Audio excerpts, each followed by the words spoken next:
నేను 21 ఇయర్స్లో కూడా 14 ఏళ్ల వయసు నుంచి right from the age of 14 I was doing deeksha. 14 సంవత్సరాల నుంచి ఎప్పుడు అయ్యప్ప దీక్ష చేసేవాడిని. మొన్నే మా అన్నయ్య, మా నాగబాబు, మా అమ్మ, నేను ఒక ఫోటో చూపించారు ఎవరో. నేను కాషాయ బట్టలో ఉన్నా.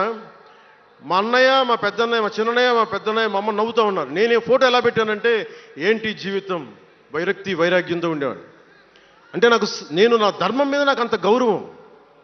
సో నాకు మీరెవరూ కొత్తగా సర్టిఫికేట్లు ఇవ్వాల్సిన అవసరం లేదు. నేను మీకు ప్రూవ్ చేసుకోవాల్సిన అవసరం అంతకంటే లేదు. అంటే చిన్నప్పుడు ఎలా ఉండేయండి పరిస్థితులు, ఏదైనా మాట్లాడదాం వీళ్ళందరితో అంటే సడన్గా నువ్వు తిరుపతి లడ్డూలు కల్తీ అయిపోతే నువ్వు ఎర్ర బట్టలు వేసుకొని ఇవన్నీ మాట్లాడుతున్నావు అంటే, నేను చెప్పండి మీరు ఇప్పుడు దాకా 219 టెంపుల్స్, 219 టెంపుల్స్ అపవిత్రం చేస్తే, మన అంతర్వేది రథాన్ని తగలబెడితే నేను వచ్చిండొచ్చు కదా.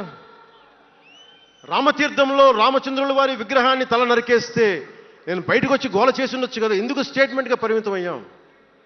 చిన్నప్పటి నుంచి మా ఇంట్లో రామనామ జపం ఉండేది. మా నాన్న ఉమ్మడి కమ్యూనిస్ట్ పార్టీ సభ్యుడు, ఎథీస్ట్ ఒకప్పుడు, టీన్స్లో 20లో. ఆయన మరి ఎలా మారిందో మనసు తెలియదు కానీ విపరీతం రామభక్తుడు అయిపోయాడు నేను పుట్టేటప్పటికి. మా ఇంట్లో ఎప్పుడూ రామనామమే ఉండేది.